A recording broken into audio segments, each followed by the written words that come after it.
Ozzie, can you put into words what Lou Brock has meant to you in your life? Well, I mean, Lou was kind of the standard. I think, coming over here to the Cardinals in 1982 and having a chance to get to know Lou Brock not only as a player, I think he was in his last year, 1979, which was my second year in pro ball. And Lou was a class act both on and off the field. He was an easy guy to talk to and was always willing to share his knowledge and stuff of the game. And I think that Lou is what has made Cardinal baseball what it is today. I mean, the excitement that is created he was able to create excitement both with his legs and with his bat. So he was one of the most exciting Cardinals and one of the nicest people you ever want to meet, Frank.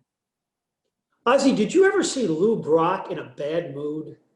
No, he was never in a bad mood. He always had a smile on his face and always had a kind word to say about everybody. And he was just one of those rare individuals who could light up a room. He's very intellectual, and he knew his craft. And I guess it's in base stealing, because Vince Coleman is pretty much the same type of guy who knew his craft very well. And, it's just a great guy to be around.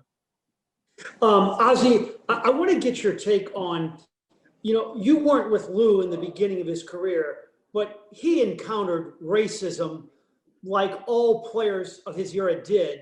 And it's certainly understandable for some African-American players who went through what he went through to have a rough exterior. And many did, like a Bob Gibson or Frank Robinson. But not Lou. He was just always so gentle. Yeah, he was. He was a gentle spirit. And unlike some of the other guys who took it a lot harder, I think he was able to internalize it and present it in a totally different way. I mean, I think he accepted it in a totally different way, understanding the importance of who he represented. It wasn't just about himself. I think he understood that it was about how we as a people accepted it, because we were going to be judged by how he reacted to a situation. And I think that a lot of that came from how Jackie Robinson approached Major League Baseball as well. One final thought. Can you describe what it was like for you to get off one of those convertibles and go through the line in your red jacket and shake Lou Brock's hand? Well, here again, it's one of those special moments that I think we all cherish, to be able to put on one of those red jackets. Coming over to St. Louis in the winter of 1981 and 82 being my first year here, I knew I was coming to an organization that was rich in tradition.